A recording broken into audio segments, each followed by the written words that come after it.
पढ़ने वाले हैं बायोलॉजी का एक चैप्टर ह्यूमन रिप्रोडक्शन। उस चैप्टर के अंदर अपन टॉपिक पढ़ेंगे गैमेटोजेनेसिस को।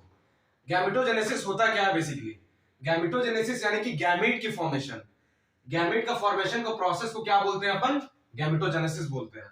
यानी कि process of formation of gamete is called gametogenesis. Gametogenesis बेटा अपन ह्यूमंस में सेक्सेस सेपरेट होते हैं अपने के, मेल अलग होता है, फीमेल अलग होता है। मेल का साइन आप लोगों को पता है, मेल का साइन ये होता है बायोलॉजी में, और फीमेल का साइन ये होता है। यानी sexes are separate in our human beings. Okay, तो मेल का जो फॉर्मेशन होता है गैमेट को, उस होल प्रोसेस को क्या बोलते हैं अपन? स्पर्मेटोजेनेसिस बोलते हैं। फीमेल के अंदर जो गैमेट की फॉर्मेशन होता है उस होल प्रोसेस को क्या बोलते हैं? oogenesis बोलते हैं। मेल की गैमेट को क्या बोलते हैं बेटा अपन लोग? मेल की गैमेट को बोलते हैं बेटा स्पर्म बोलते हैं। फीमेल की गैमेट को क्या बोलते हैं? अपन ओवम बोलते हैं। मेल की जो गैमेट की फॉर्मेशन होती है वो कहां होती है जी? बेसिकली टेस्टिस के अंदर होती है। टेस्टिस का अपन लोगों ने जब पढ़ेंगे आगे कि उसके डाइसेक्शन को अपन काटेंगे तो उसके अंदर एक हाईली कॉइल्ड स्ट्रक्चर पाया जाता है। उस स्ट्रक्चर को बोलते हैं क्या? सेमिनिफेरस ट्यूब्यूल बोलते हैं। ये क्वेश्चन बनता है कि एक हाईली कॉइल्ड स्ट्रक्चर टेस्टिस के अंदर कौन सा चीज पाया जाता है? उस चीज को बोलते हैं अपन सेमिनिफेरस ट्यूब्यूल। यही highly coiled structure seminiferous tubule में स्पर्म का फॉर्मेशन होता है जी। तो स्पर्मेटोजेनेसिस कहां पे होता है? टेस्टिस के अंदर होता है। किस जगह होता है? उसके अंदर भी सेमिनिफेरस ट्यूब्यूल के अंदर होता है। oogenesis की बात करते हैं तो उसके ओवरीज के अंदर होता है। क्या होता है? ओवरी के अंदर होता है। ओवरी में भी कौन? फॉलिकल सेल्स में पाया जाता है। कहां पे होता है? फॉलिकल सेल्स में होता है इस oogenesis की प्रोसेस को, है ना? क्या बताया मैंने यहाँ पे? गैमेटोजेनेसिस होता क्या है? Process of formation of gamete को बोलते हैं गैमेटोजेनेसिस। गैमेटोजेनेसिस अलग अलग होता है, मेल में अलग होता है, फीमेल में अलग होता है। मेल के प्रोसेस को पूरे को क्या बोलते हैं? स्पर्मेटोजेनेसिस बोलते हैं। फीमेल को क्या बोलते हैं? oogenesis बोलते हैं। मेल के अंदर कहां होता है? टेस्टिस में होता है। टेस्टिस में भी कहां होता है? सेमिनिफेरस ट्यूब्यूल्स में होता है। फीमेल के अंदर में कहां होता है? ओवरी में होता है। ओवरी में भी कहां? फॉलिकल सेल्स में होता है जी। ये टेस्टिस को मेल के अंदर क्या बोलते हैं अपन? प्राइमरी सेक्स ऑर्गन बोलते हैं जी। क्या बोलते हैं? प्राइमरी सेक्स ऑर्गन बोलते हैं। ओवरी में क्या बोलते हैं अपन? ओवरी को भी फीमेल के अंदर प्राइमरी सेक्स ऑर्गन बोला जाता है जी। जी बिल्कुल क्लियर है। ठीक है, आगे बढ़ते हैं। गैमेट फॉर्मिंग सेल्स होते हैं जिसे अपन क्या बोलते हैं? प्रीकर्सर सेल्स बोलते हैं। क्या बोलते हैं? प्रीकर्सर सेल्स, या फिर उसे प्राइमोर्डियल जर्म सेल्स भी बोला जाता है जी। क्या बोला जाता है? प्राइमोर्डियल जर्म सेल्स भी बोला जाता है। ये क्या करता है कि जितने भी गैमेट की फॉर्मेशन है, चाहे वो मेल में हो या फीमेल में, उसको हेल्प करता है जी। गैमेट फॉर्मिंग प्रीकर्सर सेल्स जो होता है वो फीटल लाइफ में ही फॉर्म हो जाता है। ये जितने भी गैमेट के सेल्स हैं, आगे पढ़ेंगे, स्पर्म की जो फॉर्मेशन करती है उसको, उस सेल को बोलते हैं स्पर्मेटोगोनिया सेल्स बोलते हैं। oogenesis जो प्रोसेस होता है तो उसमें होता है oogeneal सेल्स होता है। तो ये जो oogeneal सेल्स और स्पर्मेटोगोनियल सेल्स जो है वो अपन लाइफ की फीटल लाइफ में ही बन जाती है जी। क्या बन जाती है? फीटल लाइफ में भी। इसीलिए लास्ट पॉइंट एक दिया हुआ है कि they are extra gonadal in origin, यानी कि उसकी फॉर्मेशन गोनाड्स के अंदर नहीं होती है।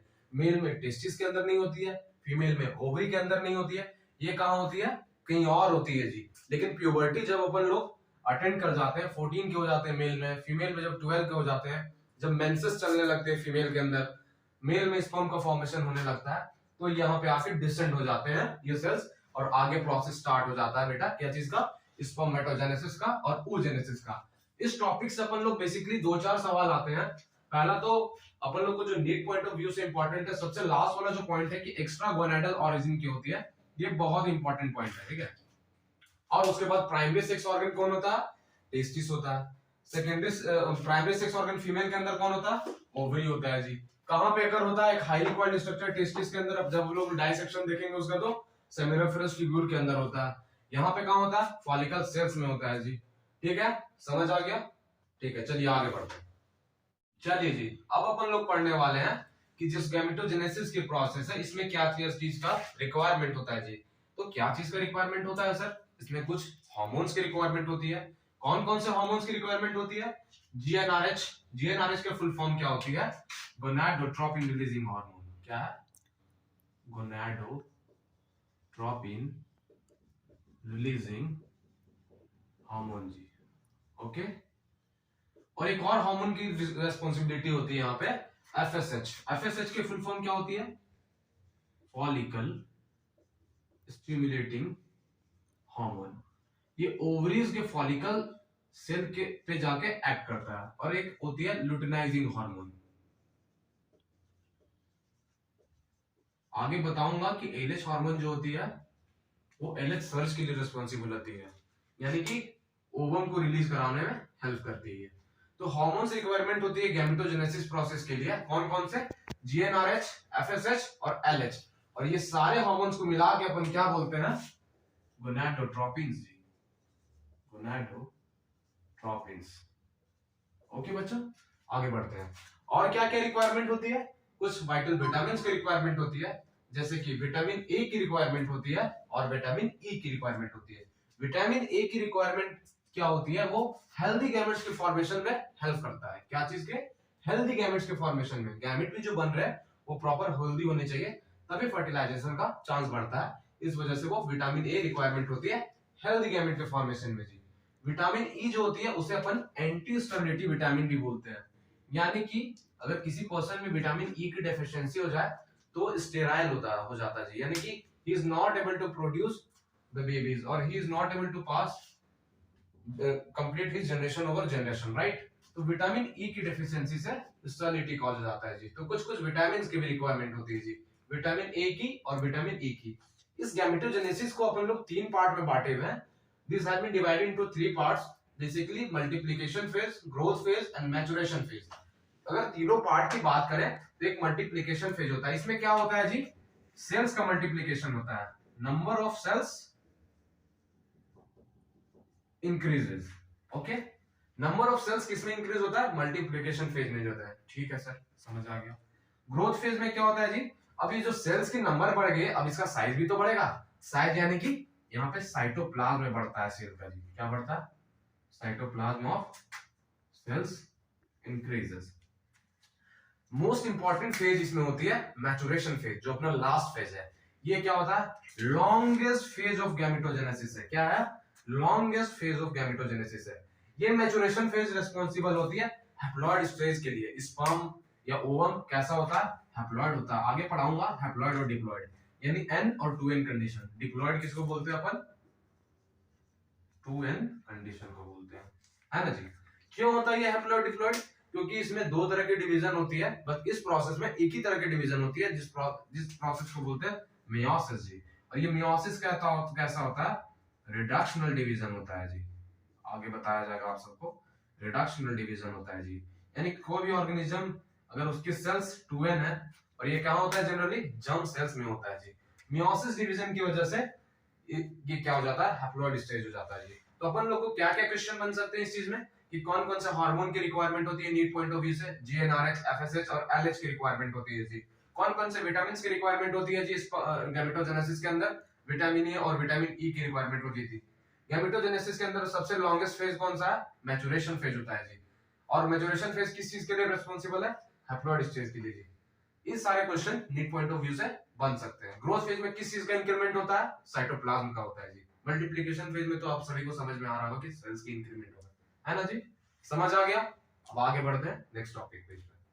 होती है, जैसा कि मैंने आप लोगों को बताया था कि एक कुछ सेल्स होते हैं जिसे अपन लोग प्रीकर्सर सेल्स बोलते हैं। तो उसमें से एक होता है, उसका और एक भी नाम बताता, क्या था? Primordial germ cells. और ये जो प्राइमोर्डियल जर्म सेल्स जो होते हैं वो फर्दर डिफरेंशिएट होकर और कन्वर्ट हो जाते हैं किसमें? स्पर्मेटोगोनियम सेल्स में। और ये जो स्पर्मेटोगोनियम सेल्स होते हैं ये कैसे होते हैं? ये डिप्लॉइड होते हैं। कैसे होते हैं? डिप्लॉइड, यानी कि 2n कंडीशन होता है इसमें, यानी कि 2 सेट ऑफ क्रोमोसोम पाया जाता है। यही स्पर्मेटोगोनियम सेल्स जो होते हैं वो फर्दर डिफरेंशिएट हो जाते हैं स्पर्मेटोगोनियम टाइप ए में और टाइप बी में। और किस प्रोसेस से होता है? यहाँ पे माइटोसिस डिवीजन होता है जी। क्या डिवीजन होता है? माइटोसिस डिवीजन होता है। अब सर स्पर्मेटोगोनियम टाइप ए और स्पर्मेटोगोनियम टाइप बी में कोई डिफरेंस होता है क्या सर? नहीं, दोनों एग्जैक्टली सेम होते हैं। स्पर्मेटोगोनियम टाइप ए क्या होता है कि कुछ टाइम के लिए रेस्ट करता है, यानी कि एक फर्दर स्टेम सेल्स की तरह होता है, यानी कि इसको जब जब रिक्वायरमेंट होगा तो वो स्पर्मेटोगोनियम टाइप बी में कन्वर्ट हो जाएगा और आगे स्पर्म का फॉर्मेशन करेगा। तो स्पर्मेटोगोनियम टाइप ए एक रिजर्व फॉर्म में रिजर्व होता है, ताकि अपन लोग को कभी भी बॉडी में नीड हो जाए, स्पर्मेटोगोनियम टाइप बी की कमी हो जाए तो स्पर्मेटोगोनियम टाइप ए यहाँ पे कन्वर्ट हो जाएगा टाइप बी में और आगे फर्दर स्पर्म की फॉर्मेशन करेगा।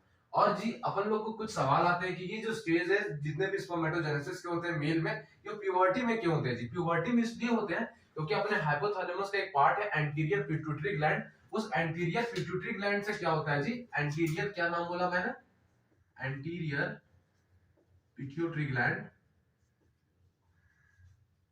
एंटीरियर पिट्यूटरी ग्लैंड से क्या होते हैं, जो हार्मोन्स होते हैं वो रिलीज करते हैं, वो जाके टेस्टिस में एक्ट करते हैं। इस वजह से प्यूबर्टी स्टेज में क्या होता है, स्पर्मेटोजेनेसिस प्रोसेस स्टार्ट होता है। क्यों होता है जी? एंटीरियर पिट्यूटरी ग्लैंड से कुछ हार्मोन्स रिलीज होते हैं और वो एक्ट करते हैं टेस्टिस में at the time of puberty, because of this the spermatogenesis process start. तो इसमें स्पर्मेटोगोनियम टाइप है और टाइप भी दोनों सेम होते हैं जी। और क्या होता है यहाँ पे कि स्पर्मेटोगोनियम टाइप भी है, वो फर्दर क्या करता है, अपना साइटोप्लाज्म का साइज बढ़ा के सेल को इनलार्ज कर लेता है। Cytoplasm size increases and enlarges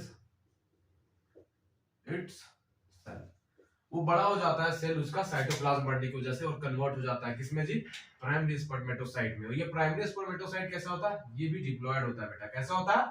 diploid होता है। और स्पर्मेटोगोनियम टाइप भी माइटोसिस हो रहा है। माइटोसिस क्या होता है? इक्वेशनल डिवीजन होता है, यानी कि यहाँ पे कोई चेंज नहीं होगा, इक्वेशन सेम होता है। ये भी डिप्लॉयड होगा और ये भी डिप्लॉयड होता है जी। और क्या प्राइमरी स्पर्मेटोसाइट का फॉर्मेशन हो जाता है।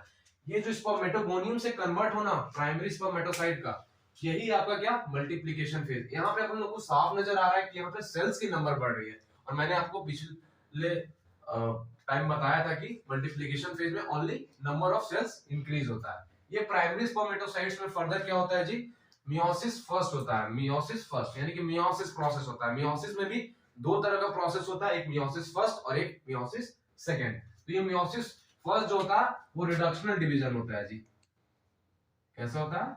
रिडक्शनल डिवीजन जी।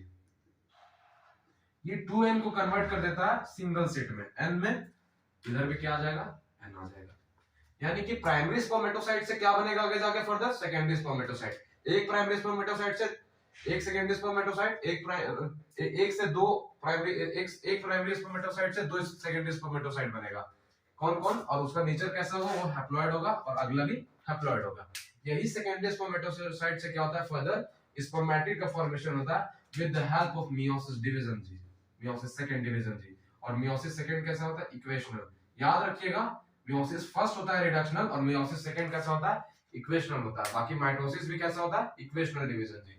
तो ये फर्दर स्पर्मेटिड का फॉर्मेशन होता है। एक सेकेंडरी स्पर्मेटोसाइट से दो स्पर्मेटिड का फॉर्मेशन होता है, तो दो सेकेंडरी स्पर्मेटोसाइट से चार स्पर्मेटिड का फॉर्मेशन हो जाएगी।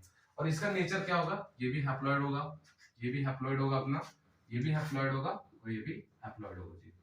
यहां तक आते आते बच्चों क्या हो जाता है, स्पर्म सेल्स का फॉर्मेशन हो जाता है। लेकिन आगे क्या होता है, ये एक सर्कुलर सेल्स होता है और आपस में साइटोप्लाज्मिक कनेक्शन के थ्रू जुड़ा होता है जी। ये कैसा होता है, सर्कुलर और आपस में साइटोप्लाज्मिक कनेक्शन के थ्रू जुड़ा होता है जी। ये फर्दर कन्वर्ट हो जाता है स्पर्मेटोजोआ में जी। ये पूरी तरीके से मैच्योर स्पर्म है। क्या है? फुल्ली मैच्योर स्पर्म बोल सकते हैं अपन जी। अब सर इसमें एक क्वेश्चन आता है कि जब अगर स्पर्मेटिड का फॉर्मेशन हो गया तो स्पर्मेटोजोआ के फॉर्मेशन होने की क्या जरूरत पड़ी? हाँ बेटा, इस वजह से क्योंकि इसके साइज और शेप पे डिपेंड करता है बेटा। मोटिलिटी बढ़ाने के लिए स्पर्मेटिड से स्पर्मेटोजोआ में कन्वर्ट होना पड़ा, एक स्पून लाइक स्ट्रक्चर में कन्वर्ट हो जाता है, क्योंकि फर्दर ये मोटिलिटी प्रॉपर कर पाए और फैलोपियन ट्यूब में वो मूव कर पाए और आगे जाके ओवम के साथ जुड़ करके आगे जायगोट की फॉर्मेशन कर पाए। इस वजह से यानी मोटिलिटी बढ़ाने के लिए स्पर्मेटिड किसमें कन्वर्ट हो जाता है, स्पर्मेटोजोआ में। और इस प्रोसेस को क्या बोलते हैं बेटा, बहुत इंपॉर्टेंट क्वेश्चन बनता है नीट के पॉइंट ऑफ व्यू से, स्पर्मियोजेनेसिस। पूरे प्रोसेस को बोलते हैं स्पर्मेटोजेनेसिस। स्पर्मेटिड का कन्वर्ट होना स्पर्मेटोजोआ को क्या बोलते हैं, स्पर्मियोजेनेसिस बोलते हैं जी। इस फेज को पूरे को क्या बोलते हैं, प्राइमरी स्पर्मेटोसाइट से लेकर के स्पर्म तक का फॉर्मेशन होना यानी स्पर्मेटोजोआ को, इसको बोलते हैं अपन लोग मैचुरेशन फेज जी। तो इसमें क्या क्या क्वेश्चन बन सकता है बेटा, एक क्वेश्चन बन सकता है, ये हम लोग को याद रखना है, माइटोसिस इक्वेशनल डिवीजन होता है, मियोसिस फर्स्ट जो होता है वो रिडक्शनल होता है, बाकी मियोसिस सेकंड सेम होता है माइटोसिस डिवीजन का। What is the difference between spermiogenesis और स्पर्मेटोजेनेसिस? स्पर्मेटिड का कन्वर्ट होना स्पर्मेटोजोआ में, उसको क्या बोलते हैं, स्पर्मियोजेनेसिस बोलते हैं। और स्पर्मेटोजेनेसिस प्राइमरी स्पर्मेटोगोनियम से लेकर के स्पर्मेटोजोआ का बनना, उसको स्पर्मेटोजेनेसिस बोलते हैं। 3 फेजेस आप लोग को दिख रहे हैं। मल्टीप्लिकेशन फेजेस मैंने बताया था कि सबसे लॉन्ग